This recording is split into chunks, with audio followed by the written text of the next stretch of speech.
I've been doing a lot of reading this weekend and today, and I've come to the conclusion that I think it's time to start deciding on what is true and what is not true. You have to make a decision and go with it, and if you're wrong, you're wrong. But it's time to make a decision on everything you've been reading and hearing about, and what is true, and what you're going to do, how you're going to react to it. If you haven't already done that, if you're sitting back just watching videos and watching the news and not really changing anything, I think it's time to start making a decision, unless you want to start making those decisions by force. The one I've come to today is obvious. Is that the top of the power structure could care less about the bottom, and in fact the top of the power structure exists on the backs of the lower of the bottom of the power structure, which is all of us, and therefore must be removed, lest we be slaves even more than we've been since the first breath we took. It really is cool awakening to all this, because I feel like I have a lot more control in my life now than just working harder and harder every year, making more and more money and not getting anywhere. Watching house prices go right out of into the stratosphere, and the only way, if you want to own your own home, is to really mortgage the rest of your life away with an impossible amount of money.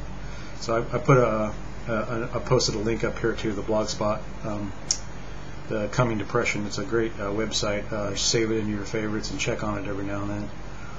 Go through each of these. Keep it open on your desktop and go and just read it throughout the day, or today or tomorrow, and you'll see how most of the stories are finance related, and how this exponential curve we took last year, as I've stated in earlier videos, has taken the point of no return.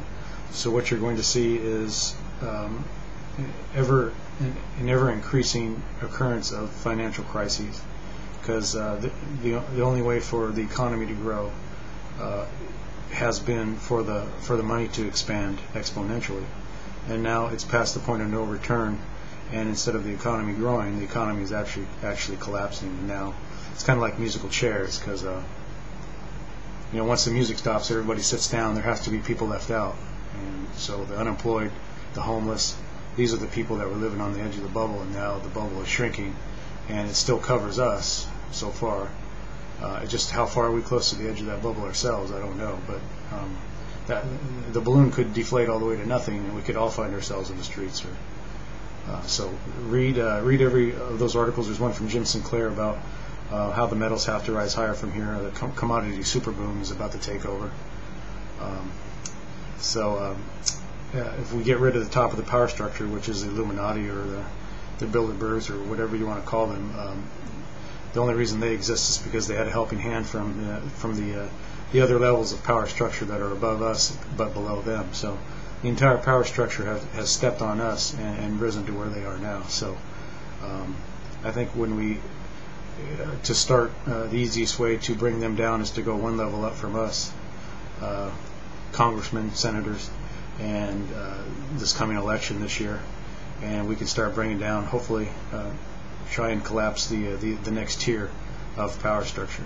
And if we can take out that tier and replace that, then they have less leverage and less power. They may thrash and throw terrorist attacks at us, but they can't kill all of us. I don't think they can kill all of us, no matter what happens. So there's that. And there's also the possibility that we'll pull out of this somehow peacefully, and all of this apocalyptic talk. But you got to cover yourself just in case. Think of the worst case scenario and cover yourself from it. So I wish I could pause this. Someone just scored a touchdown. Playoff time. And who cares about the Bengals? Cowboys play at 5. Everybody, check it out. Anyway, I guess that's all I wanted to say today. That should be it. Just watch and see. And it looks like silver had a little bit of a breakout on Friday, so I think it's a good time to be in it, and good time to be trading the stocks that I'm into. I'll list those up there too, just in case the stocks I'm following. They're kind of moving a little bit sideways now, but if they looks like they're going to pull back, we'll do some options, and if it looks like they're going to keep going, then we'll hold them. So anyway, hope this helps you out, and check out the post.